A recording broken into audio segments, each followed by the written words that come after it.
Fue una de las últimas buenas historias del bien y del mal.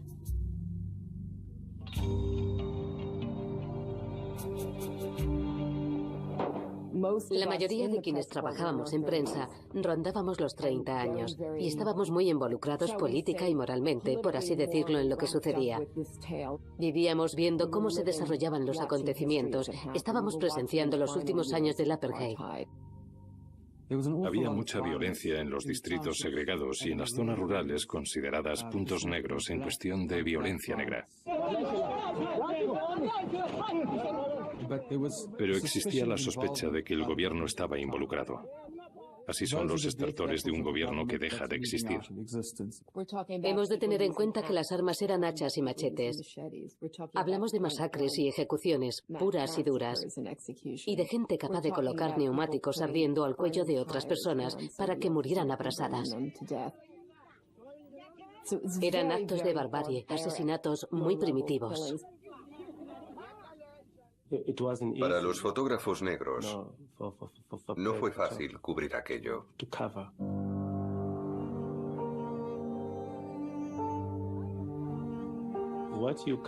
Las imágenes que tomabas en los suburbios eran las de tus hermanos y hermanas.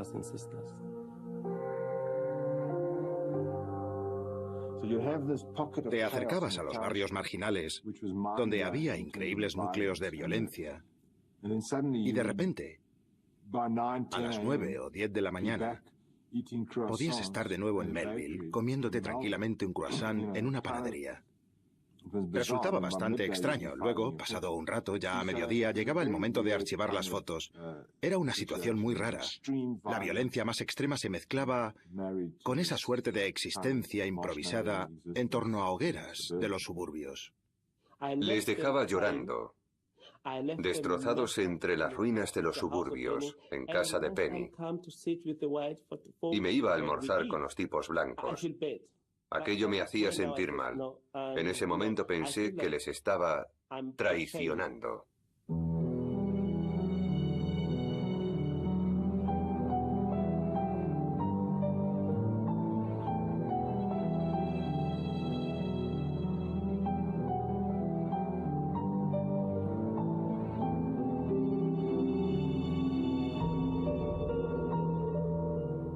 Les contaré la historia del Club Bang Bang. Bang Bang era la expresión que los fotógrafos utilizaban en aquel momento para referirse al acto de salir a las barriadas a cubrir el conflicto. Aquellos 4 tipos estaban haciendo un trabajo excepcional cuyos frutos comenzaba a ver el mundo. Su material gozaba de una gran acogida en publicaciones de todo el planeta, como la revista Time, el New York Times o el LA Times. Fotógrafos de ciudades muy lejanas me llamaban para preguntarme si podían unirse al Club Bang Bang. Eran hombres blancos capaces de lanzarse a situaciones explosivas, y sabías que si intentabas ir con ellos te apartaban de su grupo, pues habían logrado lo imposible, ganarse la confianza de quienes odiaban a gente como ellos.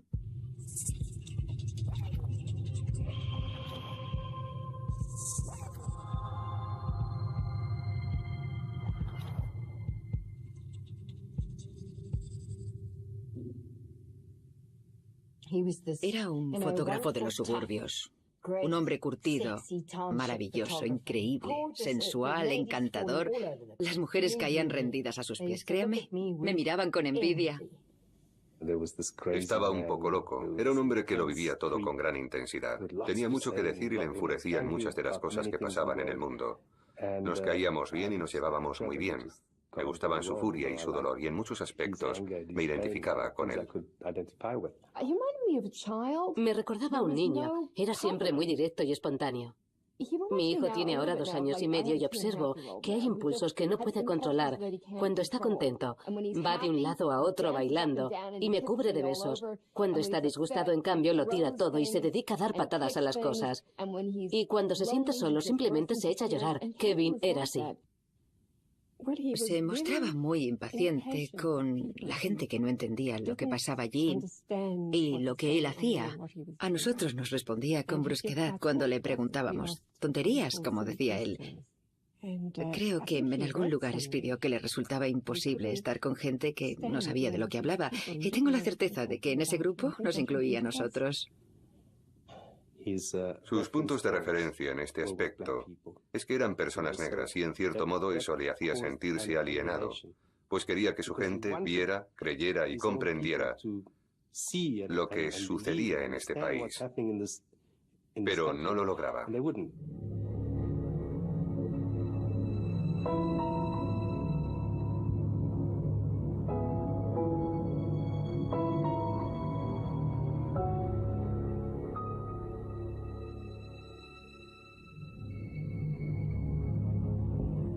Pese a todo, jamás abandonó sus armas y siempre se mantuvo fiel a aquello en lo que creía.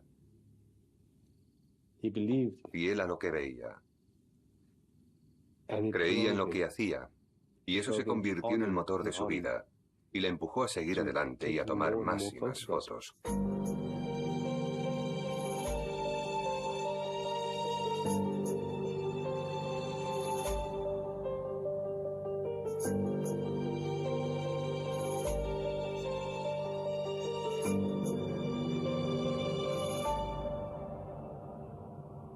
Un día, hojeando sus negativos, se echó a llorar y me dijo: mira esto, mira, son personas muertas y todas son negras. Solo fotografío a sudafricanos negros muertos. Lloraba desconsolado, sentía vergüenza, vergüenza de ser un sudafricano blanco.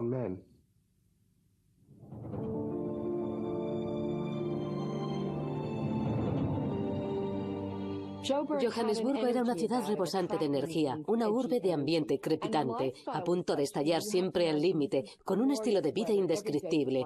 Disfrutaba del mejor tiempo del mundo. Allí los cielos, siempre despejados, son de un color azul brillante. Y por si fuera poco, había piscinas por todas partes, toneladas de drogas y alcohol, y multitud de jóvenes con la libido a flor de piel. La gente venía a trabajar en proyectos con una duración limitada y se pasaba el día dedicada a sus tareas quitando lentes, cortando cables, montando cables, limpiando lentes y sacando fotos sin cesar.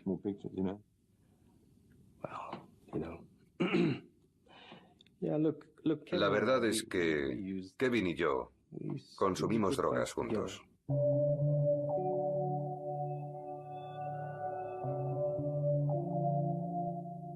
Recibe el nombre de White Pipe, pipa blanca, y es una mezcla de marihuana y polvo de metacualona. Las drogas le hacían sentir mejor. Gracias a ellas soportaba más este mundo y podía dormir por las noches. Tenía pesadillas, soñaba con sus víctimas, con la gente a la que fotografiaba. Soñaba que los muertos de repente abrían los ojos.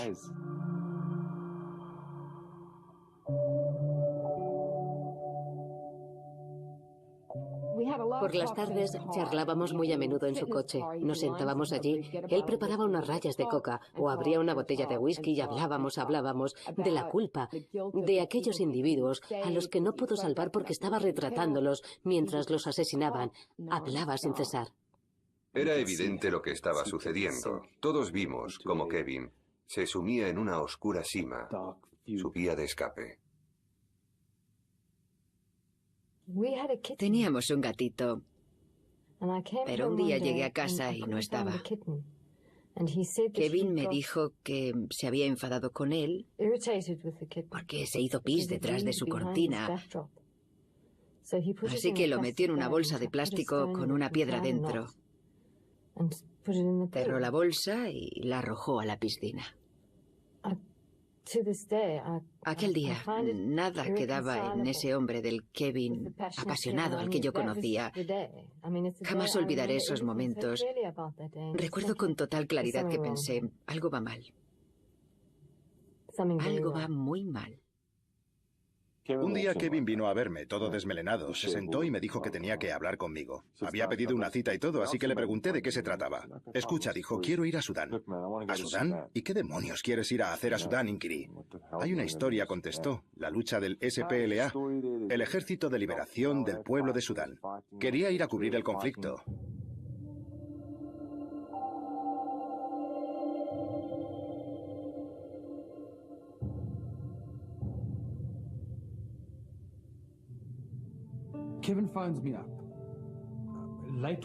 Una noche tarde, Kevin me llamó para describirme la foto que había tomado. Era la imagen de una niña pequeña, literalmente en los huesos, que se arrastraba por el desierto, como si tras dar un pasito más fuera a caer muerta. Just near this girl was a vulture, kind of hopping towards her.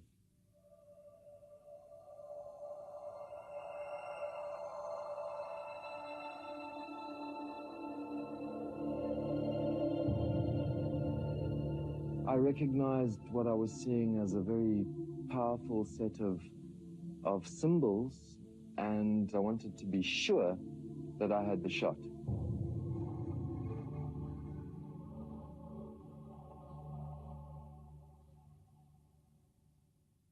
I watched the child continue walking towards the feeding center. She was only able to walk a few steps at a time. She would sit there for a while, and then after a while, she would struggle to get up. She needed to use her hands, and her legs would spread like this, and she sort of struggled and shook.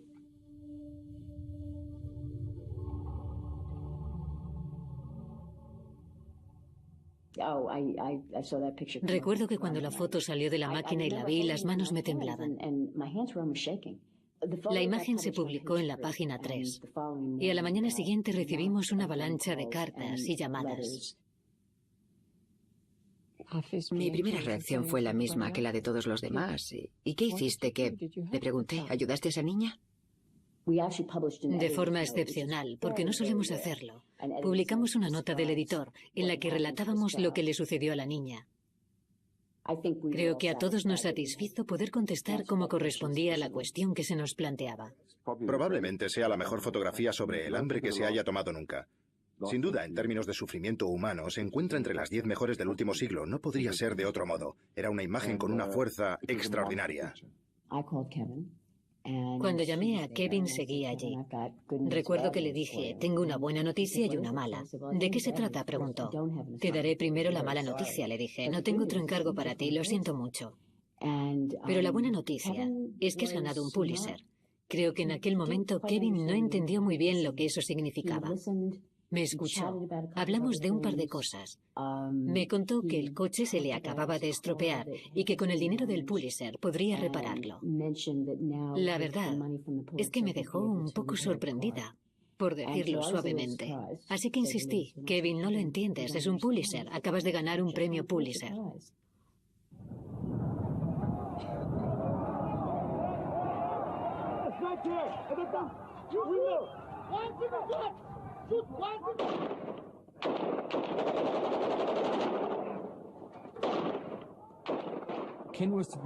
Ken Westerbrook era el mejor amigo de Kevin Carter.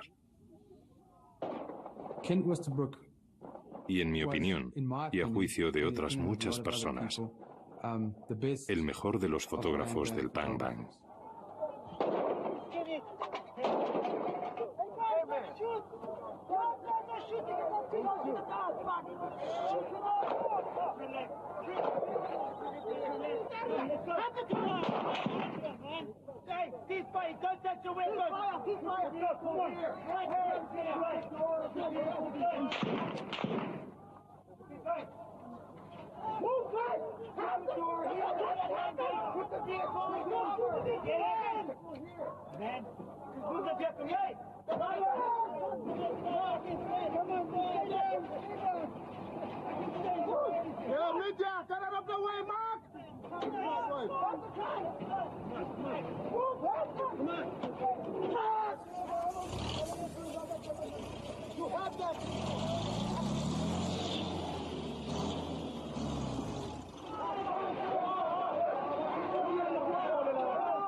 Estas son las fotos.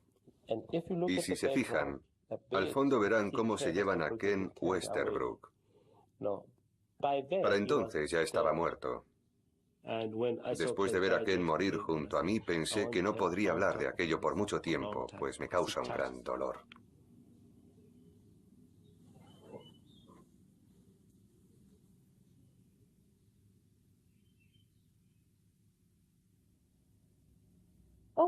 Fue terrible, realmente terrible.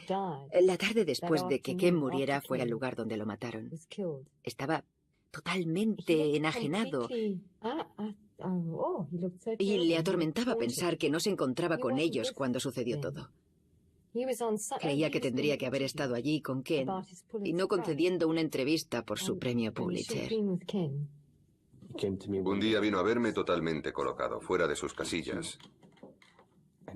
Y me dijo entre sollozos, tendría que haber parado esa maldita bala. Tendría que haber sido yo, no Ken.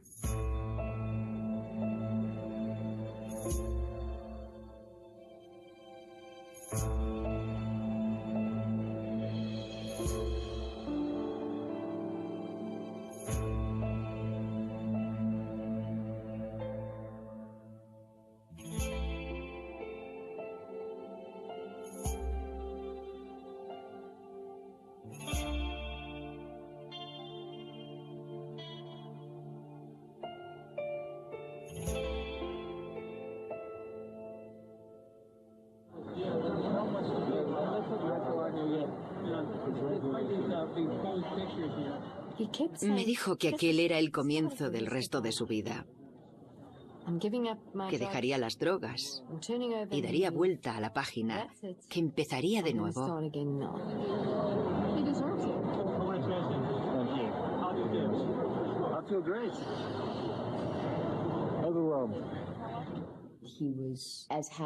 No podría haber estado más contento y feliz. Sabía que aquella era una gran oportunidad, pues iban a entrevistarle las principales agencias gráficas. Y es que cuando ganas un Pulitzer, en todas partes te reciben bien. Lo cierto es que le trataron como a una estrella. Con respecto a la extraordinaria foto del buitre, tardé todo un mes en ver la otra cara de esa moneda.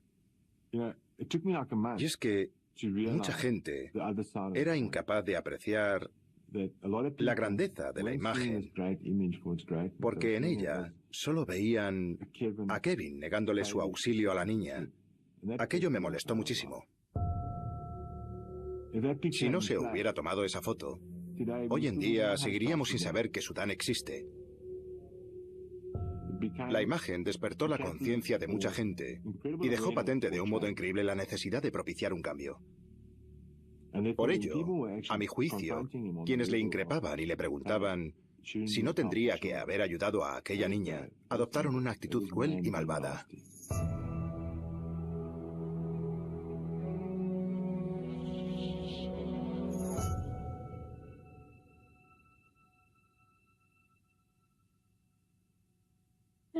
Nunca en toda mi vida había oído tantas estupideces. ¿Quién se detendría a recoger a un niño? Tengo muchos carretes de las fotos que tomó en ese mismo viaje y hay niños por todas partes. Kevin no estaba allí en misión humanitaria, sino para tomar fotos. Y como fotógrafo, debía mantener sus emociones bajo control y hacer su trabajo.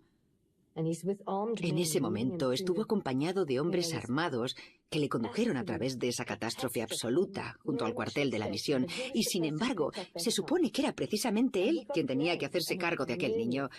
Se le culpó de haberlo abandonado y las críticas le afectaron mucho. Los comentarios le hacían llorar. Estaba destrozado. It may be difficult for people to understand, but as a photojournalist, my first instinct was to make the photograph. As soon as that job was done and the child moved on, I felt completely devastated. I think I tried to pray. I tried to talk to God, to assure him that if he got me out of this place, I would change my life.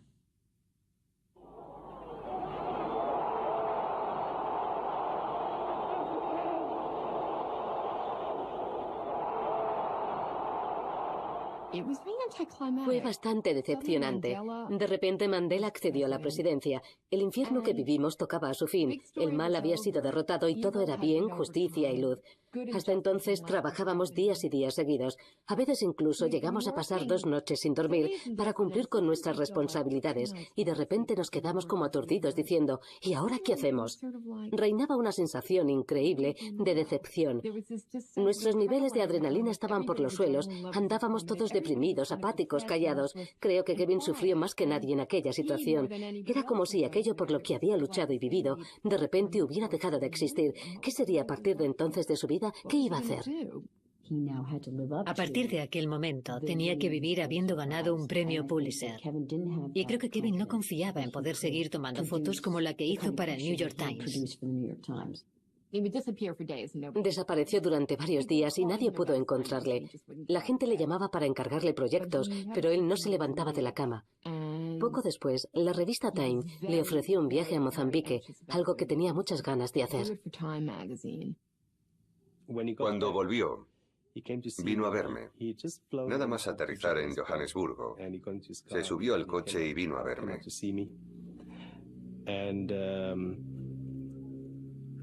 Me trajo unas gambas de Mozambique que son estupendas. Estábamos a punto de sentarnos a cenar, de modo que le invité a acompañarnos. Kevin accedió, pero me dijo que tenía que ir al coche a por su equipo, a por sus cámaras. Cuando entró de nuevo estaba pálido. Joder, dijo, he olvidado las películas en el avión. ¿Cómo? Exclamé. Si había dejado 16 o 18 carretes en el asiento del avión. Mintió al cliente, le dio largas durante un par de días, pero este insistía en saber dónde estaba el material. Kevin se zafaba como podía. Y en un determinado momento me comentó, he contado muchas patrañas para ganar tiempo mientras buscaba frenéticamente esos rollos en los cubos de basura. Pero ya no puedo seguir mintiendo. Aquella noche me habló de eso. Ya está, dijo, no puedo seguir viviendo, ya no, he de acabar con todo esto. Lo repitió una y otra vez, pero yo no le tomé en serio. Pensé que eran estupideces, que realmente no lo haría. 2 días después estaba muerto.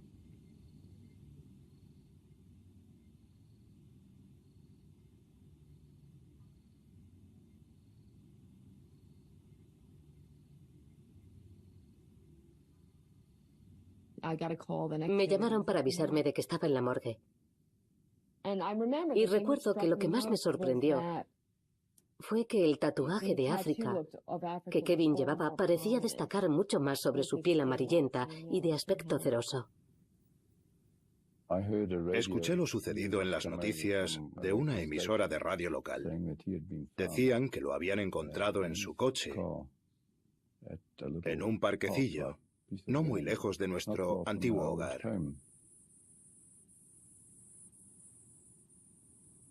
Ese lugar me obsesiona. Cuando fui, estaba completamente desierto. Era un enclave donde reinaba la serenidad, muy, muy tranquilo. Con unos sonidos y una luz preciosos. En cierto sentido, y aunque resulte extraño, me alegré por Kevin de que todo hubiera terminado. Sí, se suicidó, como afirmó que haría, pero por fin había pasado el dolor, las penas y el sufrimiento. Todo había terminado. Ya no tendríamos que volver a oírlo. Kevin ya no tendría que repetirlo más.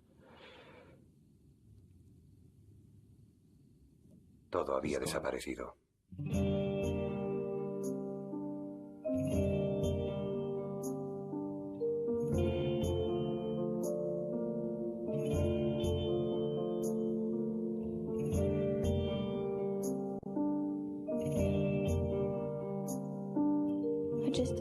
A veces imagino que un día alguien entra en la habitación diciendo, Megan, hemos encontrado a Kevin Carter. No era él. Y me veo mirándole atónita, pero entonces comprendo que no me gustaría que eso sucediera. A veces me planteo si realmente querría que mi padre viviera. Y aunque suene mal, la respuesta es tal vez no, porque sería un tipo que alcanzó el éxito una vez y jamás volvió a saber lo que era eso. Sería simplemente un drogadicto, y yo, como adolescente, tendría que vivir con ello y no me sentiría orgullosa de mi padre, porque en cierto modo sería un fracasado. Por todo ello, opino que quizá muriera en el momento apropiado. Acababa de alcanzar el éxito, gozaba del respeto del público y nos dejó mientras aún se le recordaba como un gran hombre. Lo siento por él. Lamento que no haya visto nuestro nuevo país, la nueva sociedad que tratamos de construir. Creo que en nuestro país ahora se dan el espacio, la oportunidad y la energía necesarios para que gente como Kevin encuentre una cierta felicidad que antes no existía. Es cierto que hemos vivido una época tumultuosa y tormentosa, pero ya han pasado 10 años de aquello. Y hace 10 años que Kevin murió. No creo que sea una coincidencia.